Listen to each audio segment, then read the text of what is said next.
Kekeliruan ibadah gara-gara belum paham, tapi udah proses mencari ilmu, cuman ilmunya belum sampai, Allah maafkan.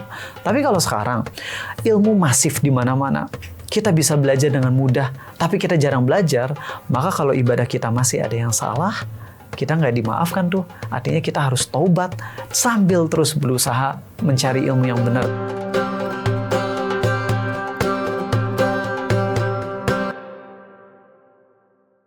Banyak dari kita rajin beribadah, tapi tanpa tahu apakah ibadah itu diterima atau tidak. Kita sholat tiap hari, tapi hanya melakukan tanpa memaknainya. Kita berwudu, tapi tanpa tahu rukun dan tata caranya. Dan sesekali muncul kegelisahan, bagaimana jika ibadah kita tidak diterima oleh Allah? Assalamualaikum warahmatullahi wabarakatuh. Bismillahirrahmanirrahim. Wassalatu wassalam ala rasulillah. Pertanyaan yang bagus nih tentang masalah ibadah yang gugur. Gara-gara apa? Bukan karena niat kita jahat, tapi karena kita kurang ilmu. Allah menurunkan nabinya, SAW, mengutus nabinya kepada manusia. Dan salah satu hikmah kenapa Allah mengutus Rasul berupa manusia adalah biar bisa dicontoh oleh kita. Kebayang nggak kalau Rasul berupa malaikat? Gimana kita bisa mencontoh beliau? Tapi Allah mengutus nabinya SAW dan Rasulnya berupa manusia agar kita bisa mencontoh. Dan kita kalau mau ibadah benar itu syaratnya 3. 1, imannya benar, artinya kita tidak melakukan pembatal keislaman. 2, niatnya ikhlas karena Allah. Jangan lupa yang ketiga, caranya benar. So nggak ada istilah yang penting niat gue udah baik. Nggak bisa. Niat baik harus disertai dengan cara yang benar juga, teman-teman. Jadi kebanyakan orang itu ngikut apa kata fulan, kata fulan, kata fulan. Ya saya dari dulu emang soal udah gini. Saya diajarin orang tuanya kayak gini. Kita harus mulai munculkan sisi kritis. Apa maksud sisi kritis? Yaitu benar nggak ibadahku sesuai dalil dari Nabi SAW yang dijelaskan oleh para ulama? Karena bisa jadi orang tua kita dulu mungkin akses untuk ilmunya masih terbatas. Dan kita hargai mereka.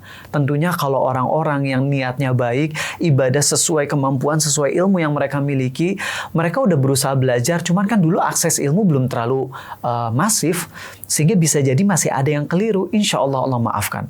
Jadi kekeliruan ibadah gara-gara belum paham, tapi udah proses mencari ilmu, cuman ilmunya belum sampai, Allah maafkan. Tapi kalau sekarang, ilmu masif di mana-mana, kita bisa belajar dengan mudah, tapi kita jarang belajar, maka kalau ibadah kita masih ada yang salah, kita nggak dimaafkan tuh. Artinya kita harus taubat sambil terus berusaha mencari ilmu yang benar. Sebagai contoh aja teman-teman, tentang wudu, banyak yang video-video yang viral, orang yang wudu dengan spray. Ini nggak sah. Karena syarat wudu adalah harus dengan air yang mengalir. Namun maksud air yang mengalir itu bukan air keran. Karena Nabi SAW nggak wudu pakai keran. Beliau wudu dengan cara pertama beliau tuangkan air ke tangan, lalu cuci tangan, lalu beliau masukkan tangan ke wadah airnya dengan niat untuk menciduk, iktirof. Kemudian setelah itu beliau kumur-kumur. Lalu kemudian beliau cuci muka. Lalu beliau basuh tangan, lalu usap kepala, telinga, dan kaki. Nah yang sering terjadi adalah orang beberapa kesalahan ketika ngebasuh wajah ada yang cuma segini doang. Padahal untuk sahnya wudhu itu harus terbasuh sampai bagian kecil dari telinga ini. Begitupun ketika membasuh tangan. Banyak yang ketika wudhu yang dibasuh cuma dari pergelangan sampai sikut. Padahal tangan ini, jari jemari, baik telapaknya, punggungnya, sampai ke sikut, itu semua harus dibasuh.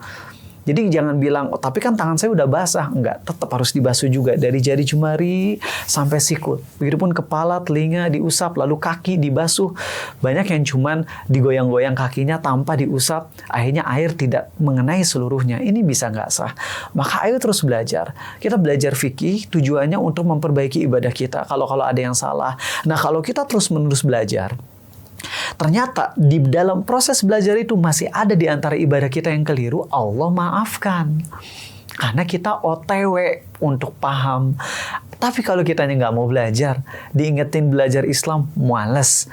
Maka kalau ada yang keliru dalam ibadah kita, wah terancam tuh. Nabi aja SAW pernah ngelihat ada sahabat yang ketika wudhu itu cuma ngusap bagian kaki, ada yang kering dan beliau marah besar. Nah jadi yuk kita belajar, semoga kita diperbaiki ibadahnya oleh Allah sambil terus berjuang. Assalamualaikum warahmatullahi wabarakatuh.